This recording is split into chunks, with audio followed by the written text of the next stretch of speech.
Happy Wednesday, everybody. Your host is back from Vegas with a special edition episode on a Wednesday because I forgot to do a show Monday and it kind of got to Tuesday and I did my other show yesterday, so now we're doing the show today. This episode, I'm talking the All-Star Weekend. I'm reviewing it finally. We're going to discuss some of the changes that were made, why the All-Star Weekend was so awesome this time around. The other things we're going to get into are the Astros, the Houston Astros, and why they need to shut up. And why I'm really happy that the rest of Major League Baseball is coming after them. Lastly, I'm going to give you some news in sports, talk about Joe Burrow, and the NBA storylines moving forward. It's your host, Chris Rennie. Follow me on Twitter and Instagram at ChrisRennieCFB.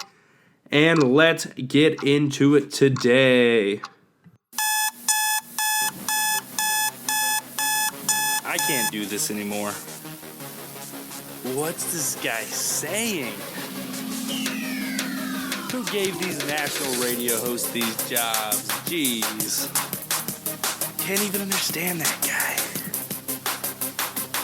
What's he even talking about? I can't take it anymore. Those national media personalities making you feel like that, make a change. Listen to this idiot about the sports that matter from the opinion that matters. Haha, you said it, not me. Now for today's takes from the most opinionated host in sports talk.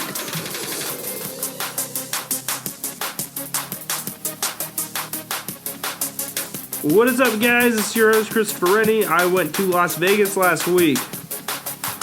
Yes, Las Vegas. I saw a bunch of sports books. I stayed at the MGM Grand. They were getting ready for the Tyson Fury Deontay Wilder fight, so that was really cool to see them start setting up for that. I went to a CBD trade show, which really gives you a very interesting perspective on one of the fastest growing industries in the United States and around the world. I think when you talk about the idea of hemp and CBD, it gets a lot more complicated than you think, especially when it comes to moving that freight. That's what I learned. I learned a lot about how CBD oil is made. Don't remember much, but I know there's a lot of science behind it. And I know it's a fast-growing industry that's in a bubble right now, and it's about to burst. So shout out to anyone getting into that. I think it's a bold move, jumping into the fastest growing industry. But if you do win out, you're going to be really rich. So good luck to you all in that industry. And that was why I did not do a show Thursday. And that is why I'm late to doing a show this week. I stayed at the MGM Grand. I ate great food, had one of the best Beyond Burgers I've ever eaten at Tap Sports Bar. Shout out to the MGM Grand Hotel for that. I got my favorite Del Taco a couple times because it is just so delicious. And obviously everyone's going to look at me like, oh, you ate Del Taco in Vegas. They don't have them in Columbus, Ohio. So yes, I did. I like it a lot. And there was one walking distance from the hotel. The Strip is an interesting place. I saw the most out-of-shape Black Panther and the most out-of-shape Spider-Man. Kids still loved them. So that is pretty interesting to me. What was my favorite part about Las Vegas? Not losing money. No, just kidding. So to clarify, my least favorite part was losing money. The second least favorite part was how expensive everything was. And I get it. On the Strip, everything's going to be upcharged. On the last day on my way to the airport, I got the best advice from an Uber driver. And I wish I got that from my first Uber driver. Go buy all your food and stuff off the Strip. It's a lot cheaper. Well, that would have been nice to know. That $25 Uber would have saved me so much money over the trip. And honestly, it was great. So it was a great trip. The room was comfy. I had a Comfort Plus room or whatever they're called. And I had aromatherapy going in the air. I had Sports Center on. I had air-controlled, climate-controlled room. It was a little hot the first night. We turned it all the way down to the lowest temperature, and the room got comfortable. Only negative was the green lights at the MGM Grand that make it look really pretty from far away, make it really hard to sleep. So, yeah, as a whole, great trip, to be honest. A lot happened, though, when I was gone. A lot of sports stuff happened. You had the All-Star weekend, and then you had these guys just keep tearing into the Astros. So we're going to get the show started, and I'm going to say that I am done with the Astros. I am so tired of their fan base and their players and their ownership, and even Rob Manfred acting like what they did was nothing. Those guys are absolutely despicable. That organization is one of the most despicable organizations in sports.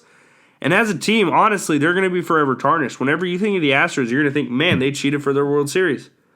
I remember on the cover of Sports Illustrated a couple years ago, they said the Astros are doing it different. They were one of the first teams in Major League Baseball to tank. Everyone hated them for that, but it's turned into part of the business. Now, they cheated. And all those great stories, you start thinking about them. You're like, wow, they spotted Altuve. They found him. No other team took a chance on him. Carlos Correa, George Springer, they found these guys. They drafted them. They developed them themselves. Alex Bregman, another one of those guys. They built a really, really solid foundation.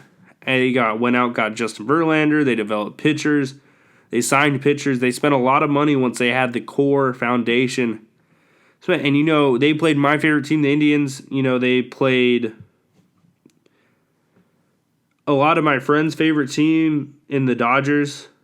And so, the one that, it sucks, And hearing Aaron Judge talk about it, it's like, holy crap, Jose Altuve won an MVP while they were cheating. And today, Rob Manfred, after taking all this heat, was like, yeah, these guys cheated in the postseason too.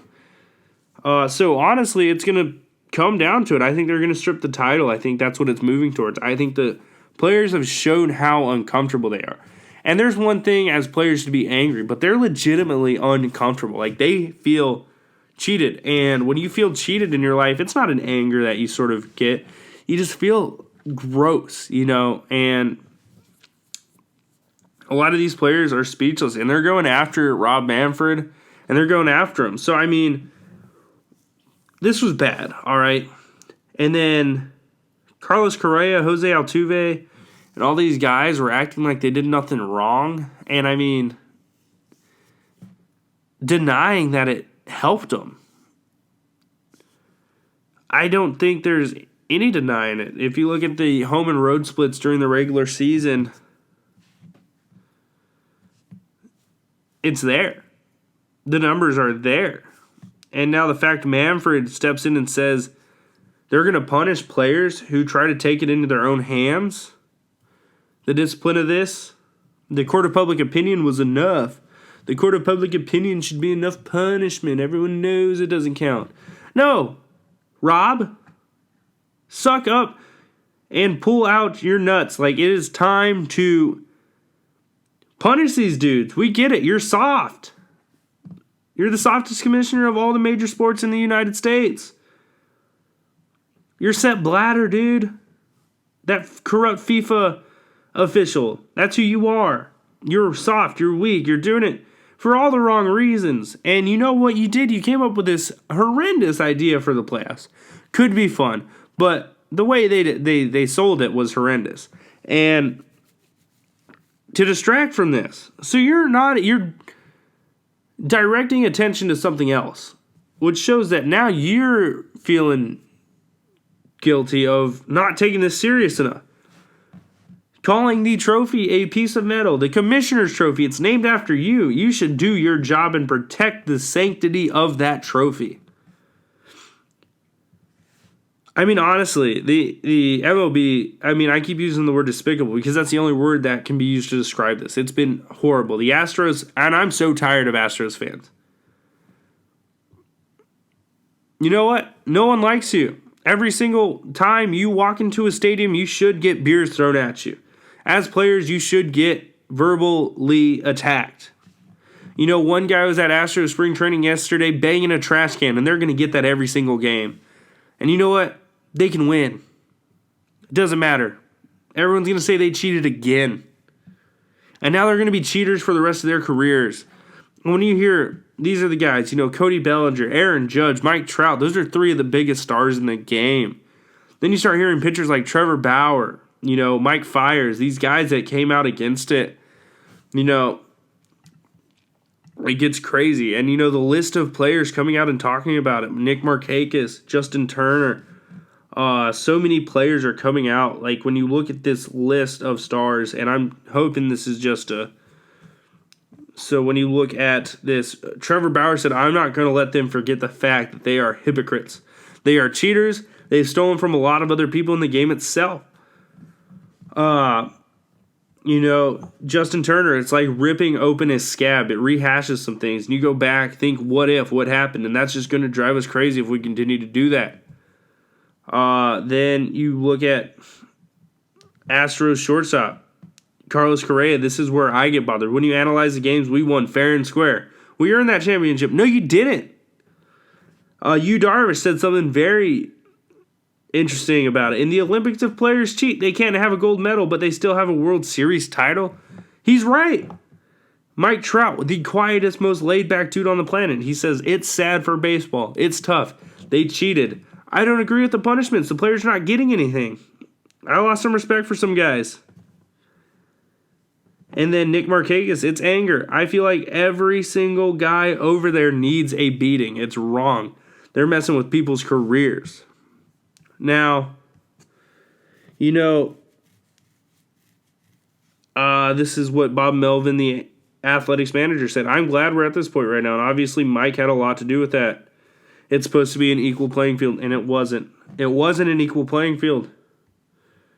And now there's Astros players.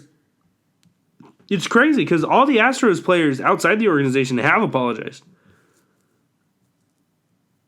And absolutely, I think when you break this down even further, like, you hear the lack of remorse from him. Here's Alex Bergen. No one put us up to this. We did it. All of us, not one person made us do anything. So he took blame. That was the best comment from any of them. He took blame.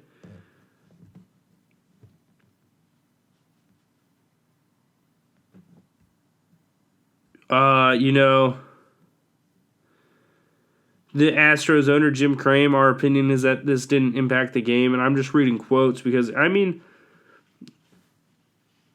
more you sort of start looking into this, it's like, you look at what Bellinger said. I think what people don't realize is Altuve stole an MVP from Judge. Like, that's real. That's real talk, 50 years down the road, if they don't punish these guys, Aaron Judge should be in the record books. He's not. He's second place. No one remembers second place. He won that. He played fair and square. Obviously, he plays for the Yankees, and that's a short porch everywhere. So, we'll get into that on the other side. So, the one that actually, since I'm an Indians fan, this one obviously stood out to me, and this is from Trevor Bauer. So, when someone would call them out, this is what he said. They mocked everything about everyone who said they were doing something under the table or illegal or whatever. Cheating is one thing. It's not okay. But at least if you cheat and you come out and you get caught and you're like, look, I did this and it wasn't right. This is why I did it. I'm not going to do it again. I learned my lesson. Whatever. You can be contrite about it. Speak honestly about it. But even now, we don't even have a freaking apology that means anything from any of them. So, honestly, the more I think about this, the more I get bothered by it. There's a lawsuit against the MLB right now because some players are claiming they lost their jobs. Obviously, when you look at their ERAs, they weren't very good at baseball to begin with. But one guy, I can't remember his name, played for the Blue Jays, gave up 8 runs and never pitched a major league game again after that. Now, who's to say he wouldn't have given up 8 runs the next day to another team?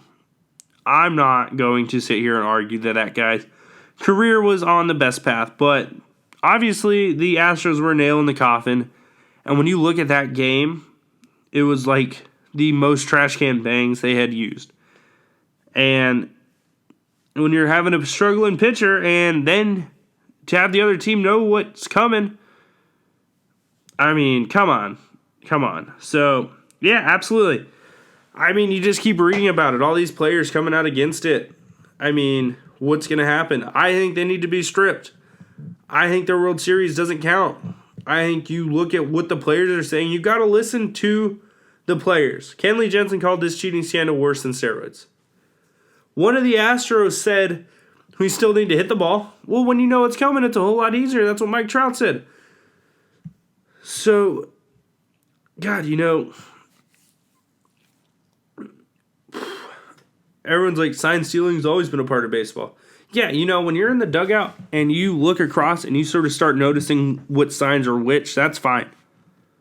But once you start bringing technology into it, once you start bringing an algorithm into it, once you start bringing math and outside resources to stealing signs and finding the signs, and then you start banging trash cans when the thing predicts a pitch and sees the sign, so it has the camera, you see the signs coming in, and then boom. That's not good. So obviously Manfred didn't act quickly enough on this. I think most people are in agreement with that. I think whenever someone cheats, they need to be punished. I know a player on the Astros did steroids, got a 162-game suspension for the whole year. I said class act organization. They're quick to punish for that type of cheating. I think you got to be quick to punish on this one. You take jobs away once you're in arbitration, and these guys took away all-star positions. I think it was Mike Clevenger said, like, once you make that all-star team, when you're talking about your contract the next time around, it makes it that much easier to get more money. So during arbitration, an all-star selection is huge. That's another $1 million you can add to your monetary wealth. That's life-changing money. And Astros players stole that from players. And they're not being punished for it. And that's why I am done with the Astros. I am done with their fans. I'm done with that organization, and I will never, ever take them seriously again. Period. Jim Crane, you're a dog. You don't deserve a baseball team. And Astro fans, if I see you, I'm going to be mouthy. I don't care. I'm tired of what you guys did. You guys hurt so many players, Accolades taken. It's crazy. Let's get into another conversation topic that's been sweeping the internet. All-Star Weekend. I'm just going to review a couple of the things that I enjoyed. Some will be quick, some a little longer. So the dunk contest, I thought was really fun. I personally believe Aaron Gordon got robbed. I think he's right to be mad. So when you look at that dunk contest, it was the best dunk contest in a long time, right?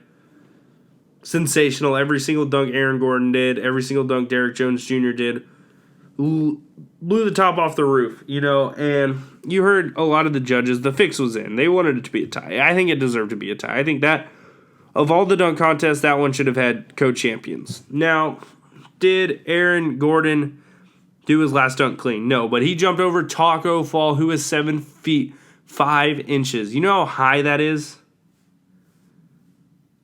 That's insane. That's absurd. And he cleared him. He did. Caught him a little bit, but he cleared him. And you got to remember how big Aaron Gordon is to get that high. Now, when you're reading through the NBA dunk contest controversy stuff, it's funny. Everyone's blaming Dwayne Wade.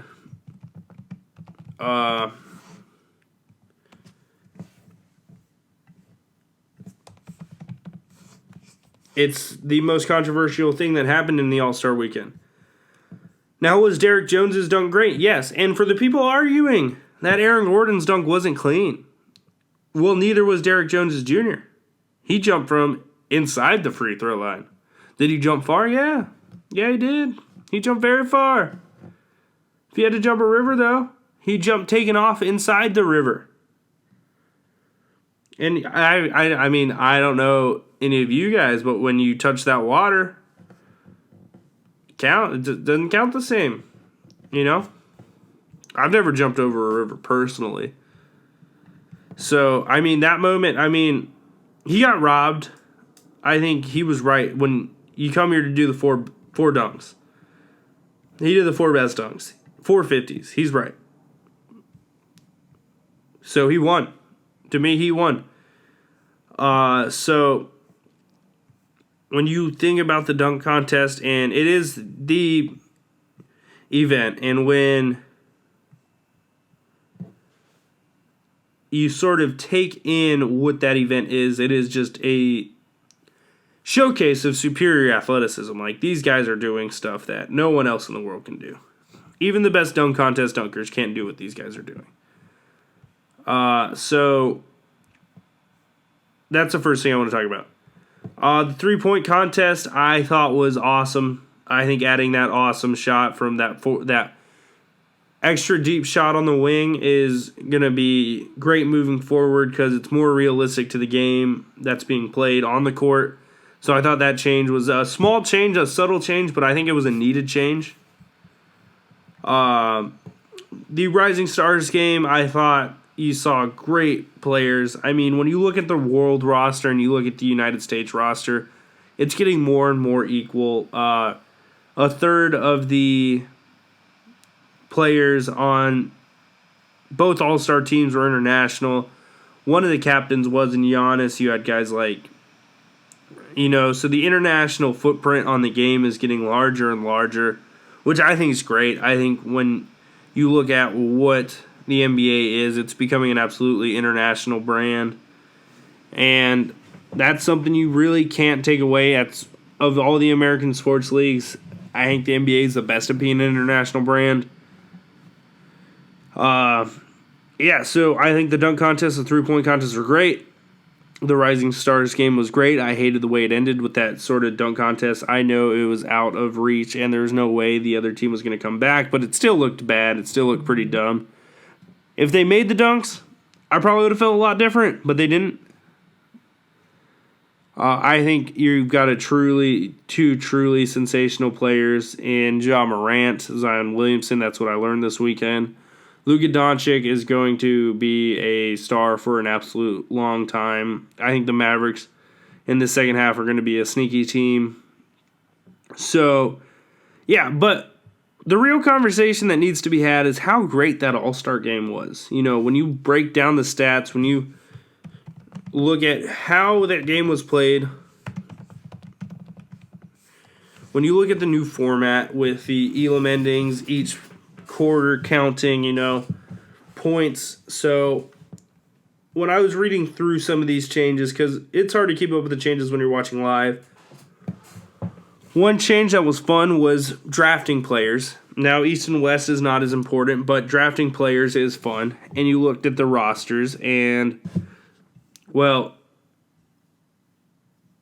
Giannis doesn't know how to draft for. So when you look at the two teams, it was great, a lot of big names. So the reserves, all that stuff, that's the same. So when you look at this is not the right.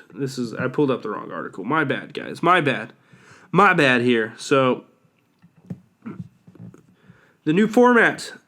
So here we go. So each quarter, $100,000 were awarded to either Team LeBron's charity or Team Giannis's charity. So the quarter that Giannis's team lost and the fourth quarter, the most important quarter, they made it up. They crowdfunded in that locker room of millionaires $100,000 to go to the charity in the quarter they lost. I'm assuming Team LeBron did the same thing, and I think that's great. As long as the charities are being mentioned, it made for a more competitive All-Star game because you're playing for something bigger than yourself, and that's what you need. They obviously have the money to do it if a team could legitimately crowdfund it themselves. The fourth quarter would then be played to a target score of 24 points more than the leading team's score. So I thought that was adding the Elam ending to the All-Star game was extremely smart. And when you heard whoever the head of the All-Star game was, the All-Star game committee said they were having trouble finding the right number. And in Kobe's passing, they're like, well, this is the number it needs to be, 24 points. It's perfect. And it is a way to honor a guy who's played in that game, I want to say more than anybody. I don't know why it was met with a bit of backlash. So what was confusing to me when it first came out, and probably confusing to a lot of players and people, were the individual quarters. I think everyone thought, well, it was going to be like a best out of 4 sort of deal. But no, they just kept the score going up, but you play individual quarters, and who won the quarter in a point total was going to. And then it ended up scoring like a regular game. I don't know why people, I watch the basketball tournament every year. Carmen's crew, go Bucks, am I right? But that Elam ending, it started looking like pickup basketball, and there was no running clock, just a specific number both teams had to reach. There was a shot clock. That was it. No score, and I think the game played faster in that point in time. The target score was 157. It was 133-24. So the Team LeBron had to score 33 points to win this game, and they mounted an 11-point comeback featuring a lineup of Chris Paul, James Harden, Kawhi Leonard, LeBron James, and Anthony Davis. Paul started hitting some threes. He hit 7 3-pointers over the course of the game. Leonard dominated defensively. Never thought you'd say that in an All-Star game. And that's one of the biggest takeaways was in this fourth quarter, Giannis's block set everything off. And the level of defensive intensity that came up was insane. I think when you see these two teams of just absolutely fierce competitors playing against each other defensively, this is because you got to think these are the best 24 players of the year. Like maybe not, like maybe some of these best players missed, but all these players are well respected by their peers. The 30 coaches in the NBA, the fans, these are the guys. And this was the most competitive All-Star game I've seen played in my life. Period. Block shots. Kyle Lowry took a charge. Kyle Lowry took a charge in an All-Star game, and people were pissed. But it's basketball. It's within the rules. You're playing for bonuses, money, for real. It was awesome. I thought the fact you had a set point, I think that's one of the best rules. I think it's something that, if they're going to do the in-season NBA tournament, the Elam ending needs to be a case. It needs to end on a made shot. That's how they've always said it. The one other aspect of this that people negatively thought was it shouldn't end on a free throw. And, free throws are points. Don't foul. Play defense correctly. You won't have to do it, Joel Embiid. But yes, this All-Star Weekend was a major success. And the way they honored Kobe, the common speech, the national anthem was a little overdone. That usually happens at All-Star games. Fergie, sorry. But yeah, that's All-Star Weekend. That was All-Star Weekend. It was great. The celebrities were in town. The dunk contest was awesome. The Rising Stars Challenge was great. The celebrity game had some drama. Stephen A. getting teed up. All that fun stuff. So before we finish up with the NBA conversation, I want to talk about another star, a future star, and a former star, Joe Burrow. But real quick, I got to take a quick little break. I'll be back before you know it, and it won't be like you missed any time on this show. What is up, audience? I'm a little short on breath. The break went a little further. It's not like I'm in organized crime or anything. But, man, when you scarf down a whole Chipotle burrito, it really does sort of take your breath away. Similar to Joe Burrow's final season in college football. The numbers speak for themselves. We've all heard them. We all know how sensational he was his senior year. It was absolutely ridiculous. Absolutely ridiculous. Radical, whatever you want it to be. He completed 76% of his passes for 5,671 yards and threw for 60 touchdowns. And it wasn't even that made it so special. It was who he did it against. And that is why everyone says he's going to be the number one pick. But if we follow these Joe Burrow stories, it seems like he's looking for a way out. He doesn't want to play in Cincinnati. No, Joe Burrow, the Southern Ohio kid, doesn't want to play in Cincinnati. You know, when I was listening to the Columbus local radio station today, 97.1 The Fan, Bishop and Laurinaitis were talking about it. This is a story that seems too good to be true. You know, this kid from Athens, Ohio, leaves and has the opportunity to come back after going to the school that every kid in the state wants to go to. Leaves it, goes to the South, takes over Southern football. An Ohio boy in the South, what? Who says that? And goes and wins a national title.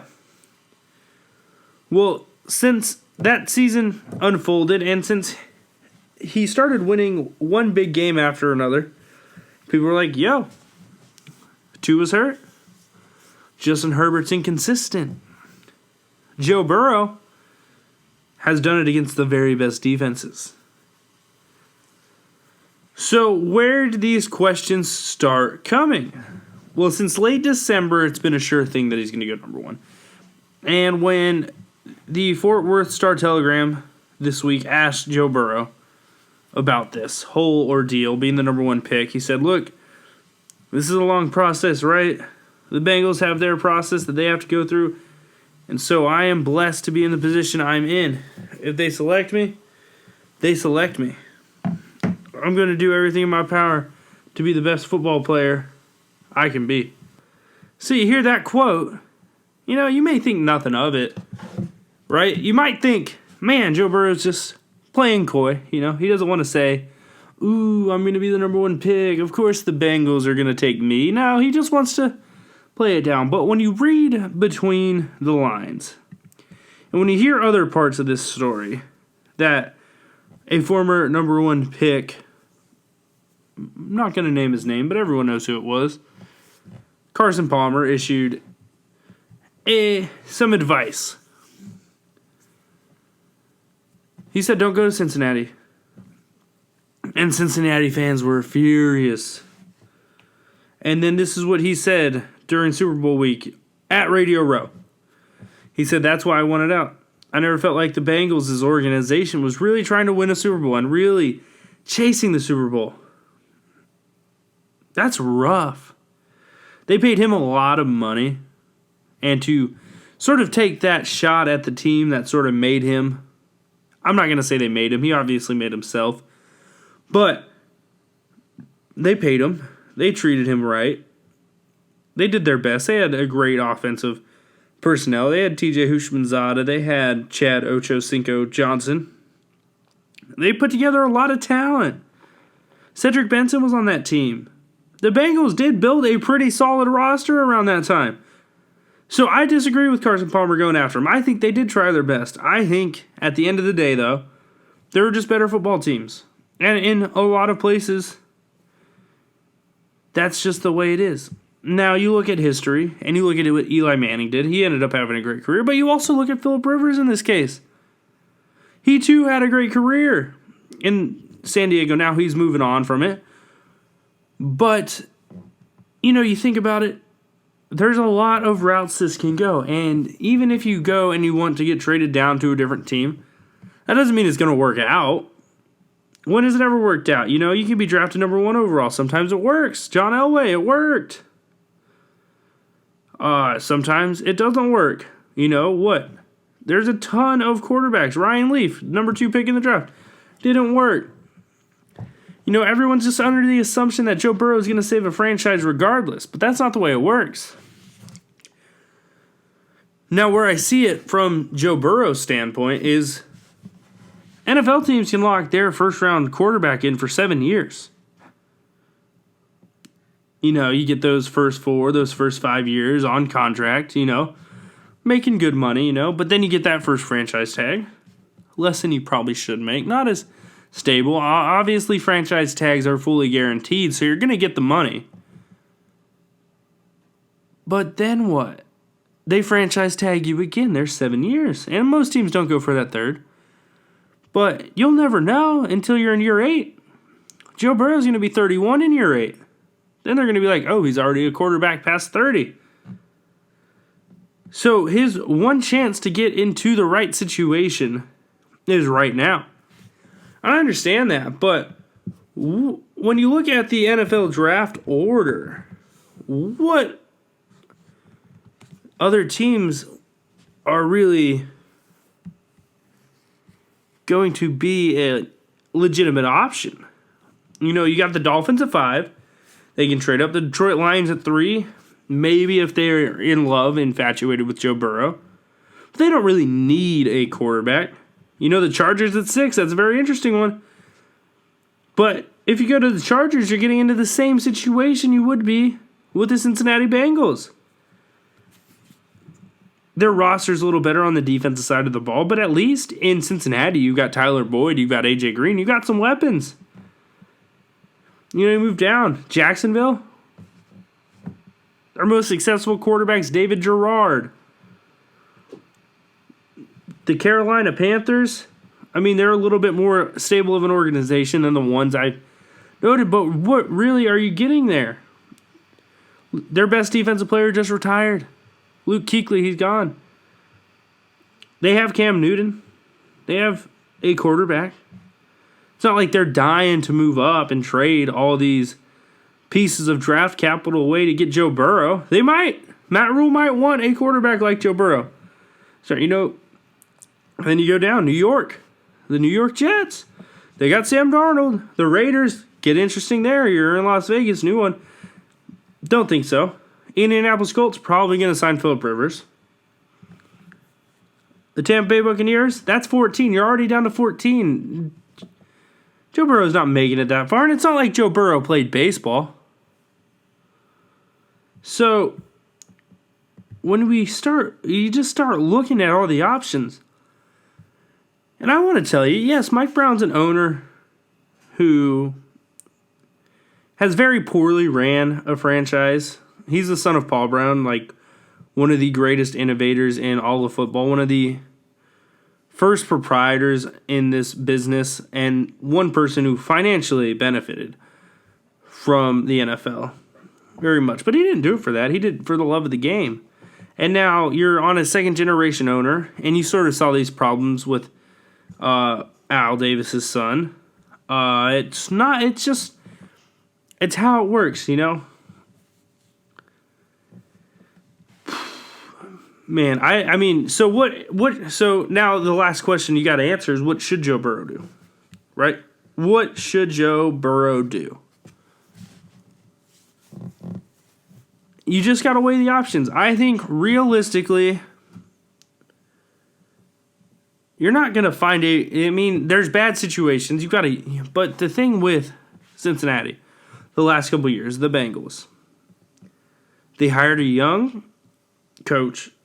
Not going to say he's innovative, but he's a dynamic young coach, flashy, has experience with these modern type of offenses. All right, that's a good check. That's something on your checklist you want. Number 2, Mr. Brown, the owner, has shown that he's willing to look into the future. The biggest issue with Mr. Brown is he does not want to spend money. But you need to get facilities. Why do you think Bengals players struggle so much? It's because they don't have the facilities. The facilities are important. The Bengals don't invest in their players. It's very noticeable, So checklist number 2, you got to invest more. If Mike Brown can show that he's willing to put money, but that's one of the problems. Jerry Jones is a billionaire. Not all his money came from the NFL. Most of these new age owners are billionaires, multi-billionaires. The guys who are second generation NFL owners are not. They're worth $1 billion because they're a sports team, but they're not. They don't have the capital to cover these costs. They don't have that ability to do that because all their money is already tied up in the team. That's where the Bengals run into an issue. And, they're not a stable organization, and they've never really showed they've had a plan when it came to winning football games in this new generation, So when you realistically look at the options for Joe Burrow, there's not many great ones. I don't even think there is a good option for him. He's the number one pick. They're the ones who always get screwed over.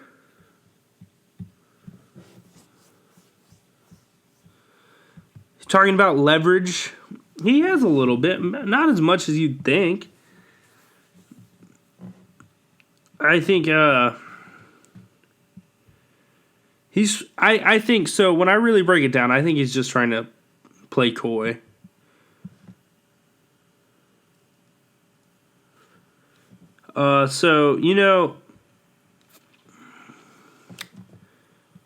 I think he said the right thing. He said, so whoever takes me, I'm a ball player, I'm going to play. I think he'd be a good fit in Cincinnati. I think he's the type of player Cincinnati needs. But will he be the player Cincinnati gets? Well, that's just for us to find out. I think he's going to end up going to Cincinnati. But that's just my cup of tea there. So, yeah, that's Joe Burrow. That's what I've been hearing on the street from him. So we will go to my next topic. There's a few storylines in the NBA moving forward that we're going to have to follow closely.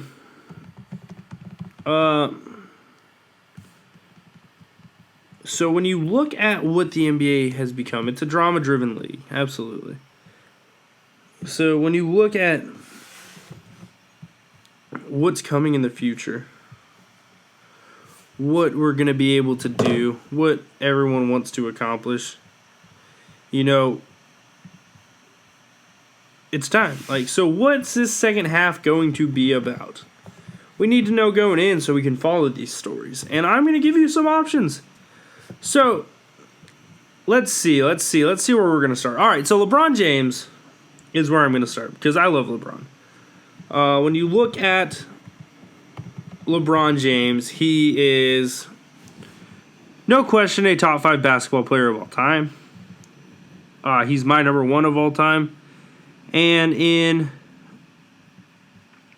2019 and 2020, LeBron threw 53 games, has played in 51 of them. All right, so LeBron James is not getting any younger, right?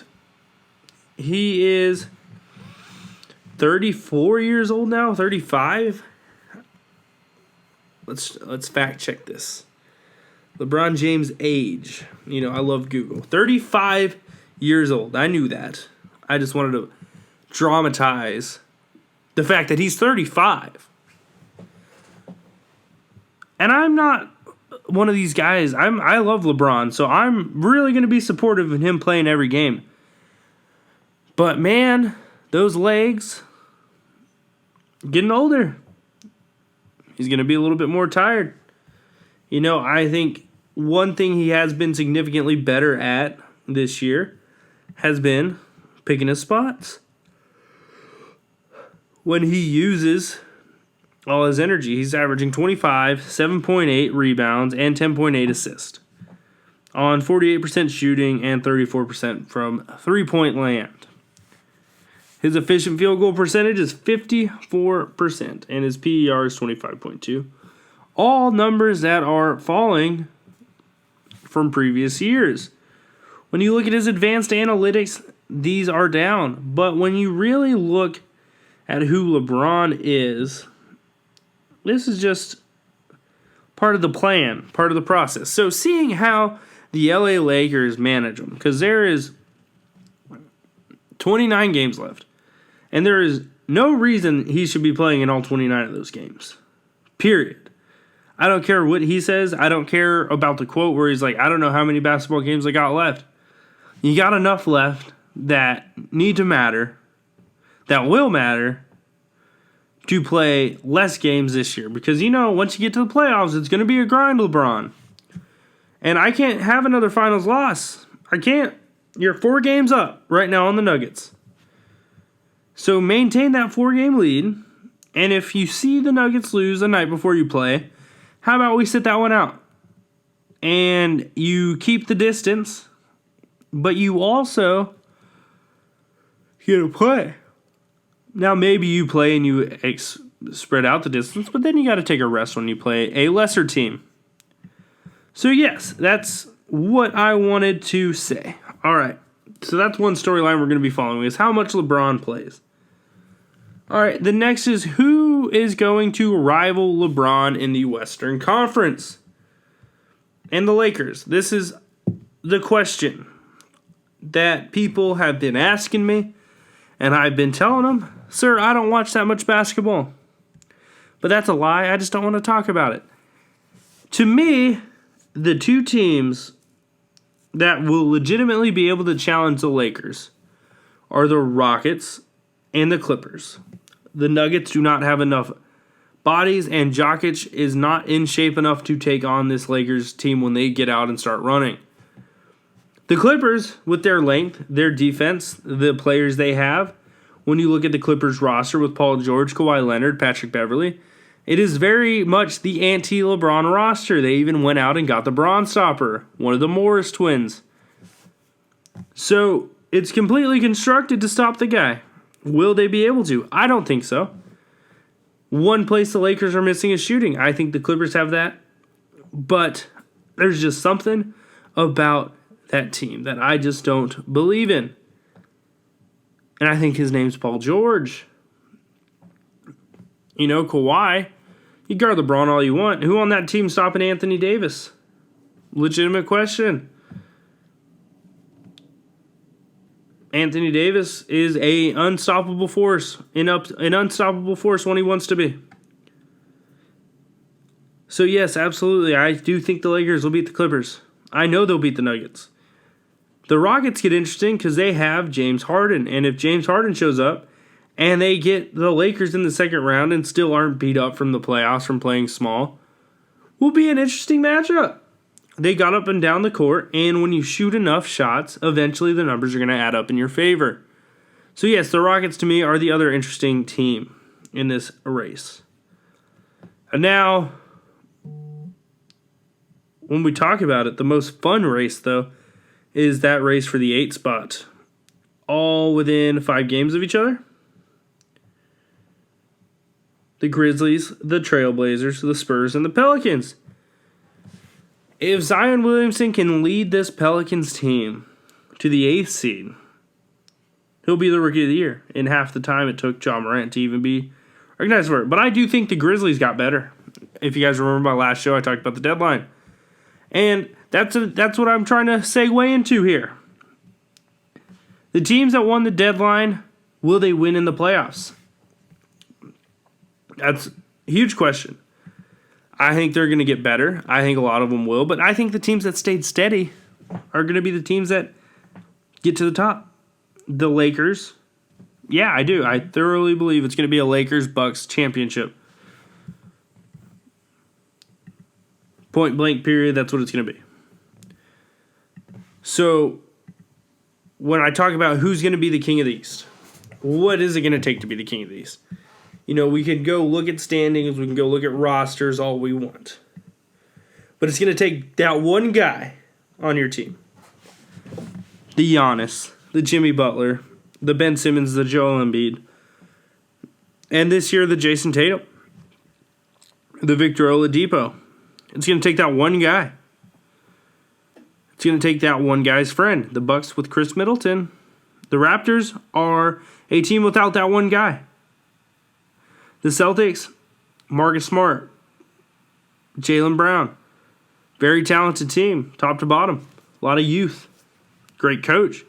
Got that question. The Heat added Andre Iguodala, some experience. They have Jimmy Butler, Bam Adebayo.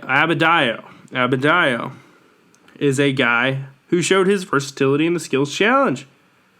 So you continue down that road, the 76ers are the same team they have been, and somehow they keep getting worse in the standings, which is kind of amazing to me. Ben Simmons, Joel Embiid, Tobias Harris, Josh Richardson, Al Horford, pretty solid roster there. So there's that. The Heat, you look at their roster, it's Jimmy Butler, Tyler Hero, Bam Adebayo, Goran Dragic, Myers Leonard, Andre Iguodala, Derrick Jones Jr., slam dunk champion. Interesting lineup. But you look at all these teams, and there's only one right answer in the Eastern Conference, and it's the Bucks. It's the Bucks. The Bucks are going to win the Eastern Conference. This is their year. Giannis, Middleton, Lopez, two Antetokounmpos, depth at the guard positions, depth at the small forward position, experience, youth. They've got it all. They're the best mix they're the best mix of any other team in the East. And they have the superstar and they have the coach. So what else are you going to say to me on this one? They're 46-8. They're 6 games ahead of the Raptors. I think that'll be 12 by the end of the season. I think the way they play defense, the way they play with pace is going to get them to the championship. Now, the last one I want to talk about, so we got the last storyline moving forward, is who's going to be the MVP of the season. And, you've got guys like LeBron, Harden, the normal ones. I think it's going to be Giannis. Just have a feeling. So I think that's the only other question we're going to follow. I think the NBA has been kind of boring this year, personally. I'm not one of those guys who has to defend a sport. I've been loving watching LeBron. I've loved watching Luka Doncic. He's been my favorite player to watch this year. Absolutely zero questions about it. Anytime he's on national television, I try to tune in because it's just special watching the way that guy plays basketball. The feel he has for the game, sensational. He's next. That's just it. So to close out the show today, we're going to talk about some news in sports. So the first one I'm going to talk about is the Manchester City Band. For those of you who don't know, Manchester City is a football powerhouse now who ruined soccer in 2008. The fans totally just dove into that. It's awesome. And, they compete in the Premier League. If you don't know Manchester City, they're pretty new. They've been in the news lately. They're owned by Khaldoon Al Mubarak. He's a Khaldoon Khalifa Al Mubarak. He's from the United Arab Emirates, and he's the CEO and managing director of Mubadala Development Company. I apologize for misspeaking on any of these words, but I have never seen them before. And to give you context on what this Mubadala investment company is, it is a state-owned holding company that can be characterized as a sovereign wealth fund. So, clicking on another link, a sovereign wealth fund, a sovereign investment fund, or a social wealth fund is a state-owned investment fund that invests in real and financial assets such as stocks, bonds, real estate, precious metals, or an alternative investment such as private equity or hedge funds. So that would be like the United States taking money from the national treasury and putting it into Wall Street, or putting it into Chase Bank, or putting it into a hedge fund, like what Billy Axelrod comes up with in Billions. That type of stuff. So what they did, and this is why Manchester City got in trouble, and this is why they are the villains and have been getting a lot of hate, similar to the Astros in the United States. They've been getting this type of hate for a while, though, because their Champions League ban, this is what happened. They got banned from UEFA competitions, so the Champions League and the Europa League. So why'd this happen? So it's financial fair play. And in FIFA and in the UEFA, the governing body of European soccer, there are financial fair play rules. And with your business, you cannot cause... So with the way... Okay, so I'm trying to figure out a way to make this clear. So the club broke cost control regulations in pursuit of on-field success. The chief executive, the guy I told you about, Sheikh Mansour, is one of the richest men in the world. He purposely raised the cost of oil so we'd have more money to spend on players. Crazy, right? Like, that's some serious power this dude has. And when you look at how much money Manchester City has spent on players, it's absurd.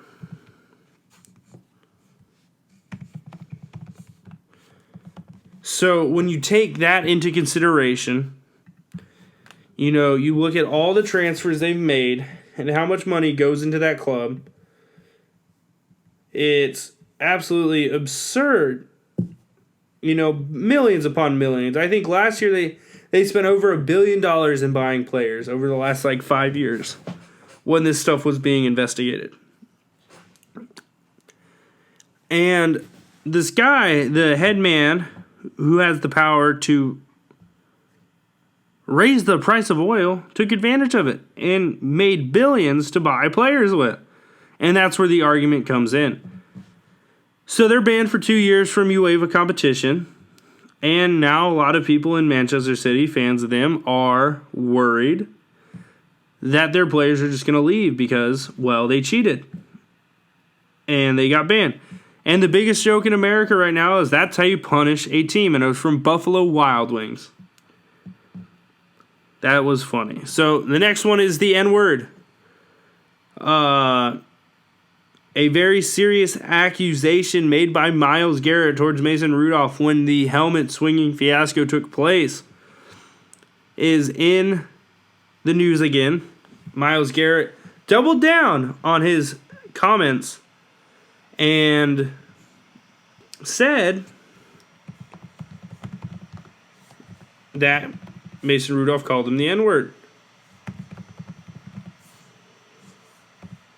So the interesting aspect about this to me is that Mason Rudolph is now suing Myles Garrett for defamation. Holy crap, this took a twist from the notes I had. All right, I like to keep it current, so I looked it up. So when you watch the Outside the Lines report, he said that Mason Rudolph called him the N-word. Mason Rudolph vehemently denied it.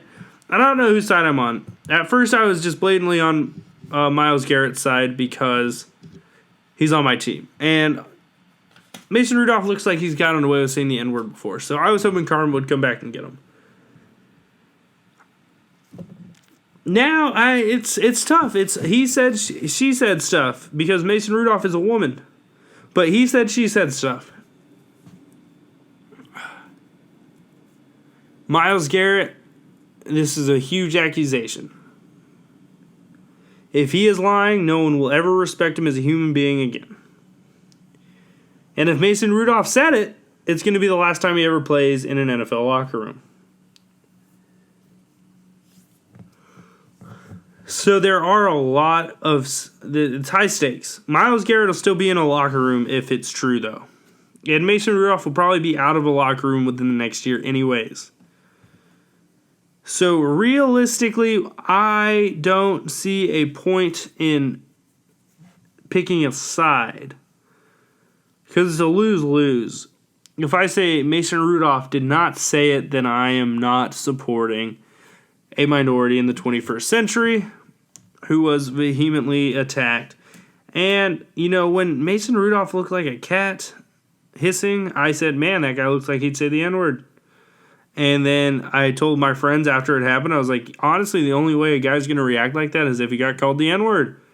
And then I kept saying, like, man, I bet you Mason Rudolph said the N-word. And then Myles Garrett came out like a week later and said, Mason Rudolph called me the N-word. So the reaction Myles Garrett had makes a lot of sense in context with Mason Rudolph calling him the N-word. And, hindsight, rewatching that video 100 times, it wasn't even that bad. It looked like little kids fighting. He hit him with the soft side of the helmet. If he hits him with the crown of the helmet, it's probably really serious. But he didn't. Mason Rudolph's a big guy. He thought he could handle himself. He couldn't. And it's just, now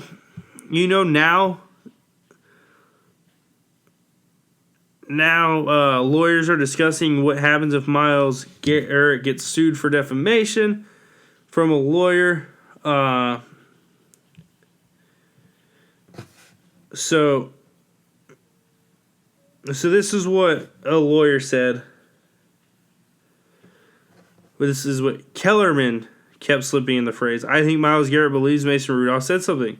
He thought he heard something. Folks, I believe I heard him call me a racial slur. It's a hell of a long way from he called me an N-word while I was tackling him on the ground. So I think that's a fair point by Kellerman. I think when it comes to a defamation suit now, defamation, there needs to be legitimate cause for this to be ruining Mason Rudolph's career. So say Mason Rudolph loses his job because everyone takes Myles Garrett's side and he gets sued and he is kicked out of the league. And then he sues for defamation, proves himself of any wrongdoing. So defamation can only be utilized in a court of law if a person has legitimately been defamed. It is libel law. It is that type of law.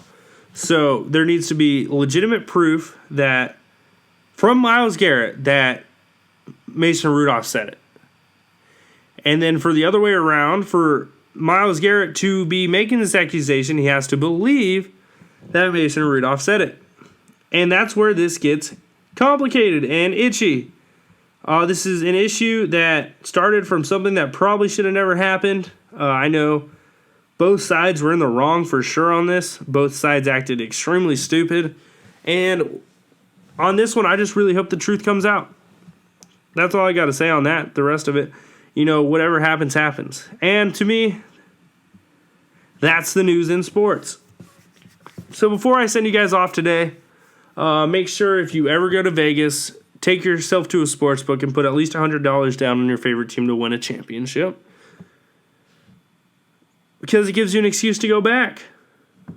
If you cash that ticket, then also make sure you try to eat a Beyond Burger at least once a week for dinner. Save the environment. Eat some food. It's delicious if you know how to cook it like myself. And lastly, go Bucks. Ohio State, their basketball teams won 5 out of the last 6, playing themselves right back into a nice little seed in the NCAA tournament. We got March Madness coming up, and we're going to do a March Madness 64-team special. You guys excited for that? All right, well, I'll see you guys Friday. This is your host, Chris Fernie, signing out. Deuces.